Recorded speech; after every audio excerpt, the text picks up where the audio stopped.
All right, we are live. Dave and I are back today, taking a little bit of a quick, even a video, but a quick timeout in our reunion station video content because we had some pretty big news happening this week. A little bit of a data leak, I guess you could say, right? Coming from the biggest of all, right? Coming from Google itself, and man, anything that Google does is usually news, but when it actually has to do with the algorithm and it's maybe not one they're announcing and giving a cute character to, right? We felt like it was worth maybe talking about it today in a quick video just to kind of summarize what happened, what's the impact, and really specifically, if you're a dealership watching this, what's the impact on a dealership's marketing? So, I guess Dave, why don't you even just kick it off, man? Like, why is this a big deal? Why should people care?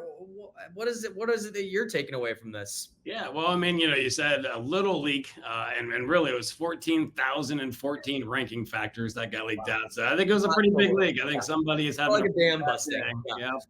Yeah, that's so really, I mean, it's great because no one's ever really seen inside the algorithm. There's been a lot of guesses, obviously a lot of correlations between things from all the expert SEOs, things that we validated through a lot of our processes, and I think validation actually is probably one of the key things that we've taken away from this. There's a lot of things that we were pretty sure were the right things to do. I mean, and really all starting with the fact that if you build content that matches what users want, then typically you're going to succeed by adhering to Google's technical best practices and things like that. But a lot of validation. I think that's the word that I think we feel the most here. Yeah, absolutely. I think you touched on right there two of the things that I was going to ask about, right? I think it kind of puts to bed, right, that you can just add content one time when you get your website done and you're all good, right? That's SEO. That's kind of done now, right? Like this is all out there that this is important to be adding regular content. Am I reading that correctly? Yeah, freshness. So freshness of content. The long gone are the days where you can just put something up and spend hours and hours or days and days building out a ton of content, and you'll stay up forever. I mean, freshness is a ranking factor, and all the technical elements on that content are that important still. I think that was one that we hear a lot of people out there saying, hey, don't worry about the meta, don't worry about some of those H1s and stuff. It's all just UX. Obviously UX is big too, but there's a ton of validation here that taking the time to build a page so that Google can easily understand what the page is about, the meta titles, the H1s, the different design elements on there, the alt tags, the schema, all those different types of things. Those things are still incredibly important. And I think, again, validation there on take the time to do that, build it into your process, ensure that your website has this. It's still just as important as we've been seeing for years.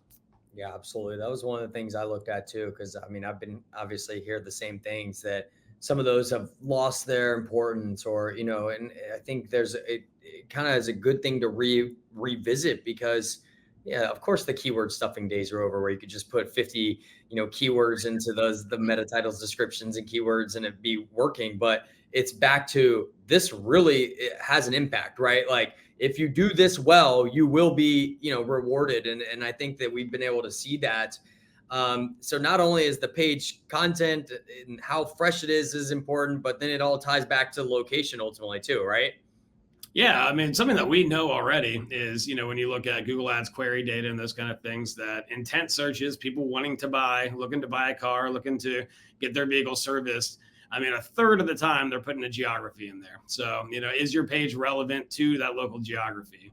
Are you speaking to it in the technical elements? Are you integrating maps and having the schema marked up? Are you tying it back to GBP and those kind of things, right? I mean, is your page relevant in the local geography to, again, just match the intent of the search? If someone's putting a geography in their search a third of the time, or more in some markets, when they want to buy something or they want to go visit a dealership, you really got to make sure that that's part of your overall SEO strategy. So again, one of my favorite parts about all this is that we've been hearing a lot of conjecture, a lot of people doubting some of these things that we've fortunately been able to validate through our tech and our processes and the accountability framework we have, so we can see how well people are doing for these things. But it's all spelled out now. So, I mean, again, exciting, validating, and so geos are still just as important as ever. Yeah, I think you nailed it, man. I mean, I think there's so much. I mean, obviously, so content's important. How often you're updating it, making sure that it's structurally built so that it can be found in the location where your customers ultimately are, right?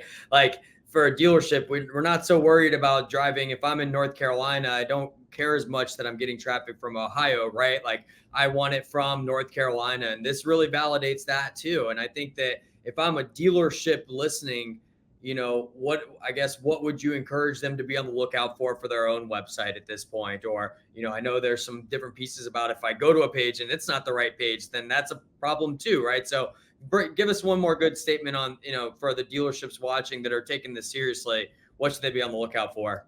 Well, I think one of the big things is how relevant is the content to that person shopping, right? So when we're measuring things like conversion in Google Analytics 4, and the experience that's happening on the site, that's a ranking factor, and validated yesterday. Because if someone clicks on a page, goes to that, you're in the top spot, and then they go back and they keep looking and they do that over and over again, you're not going to keep that top position for long because you're not satisfying the intent of that person searching. So, how well are you answering questions? I think, it's a great reminder that we really need to be always doing that keyword research.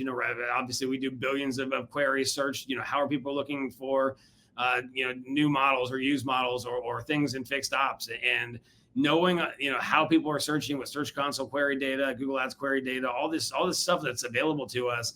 Are we creating an experience when they get to the site and measuring that conversion and measuring that experience to ensure that we are satisfying the people who are doing these searches? And so conversion is, when you always talk about the 4 pillars of SEO, and that's one of those pillars that gets so significantly under discussed across the industry, especially in the world of SEO. But is the content you're building, does it work for what the shopper is looking for? Are they taking the next step? Are they looking for cars? Are they calling the dealership? Are they ultimately coming in? Are they doing the things without going back and trying to find something else? So conversion, again, matters a ton. A lot of validation. I love seeing this stuff. How excited I got. Absolutely. I know we were supposed to keep this video to just around 5 minutes, but we got too excited and got over that already. But I think that's a perfect place to wrap it up. I think you nailed it for what a dealership should be looking for. If you are anybody watching, whether you're a dealership or just friend of ours, a friend of Reunions in general, and you have questions or want more insight into this, please feel free to call Dave, myself, any of us over here at Reunion Marketing. Read the blog that's up on our website where we go into some more detail about each one of these things. We always love talking SEO. We always love talking these things, and we look forward to hearing from anybody. Thank you. Thanks, guys.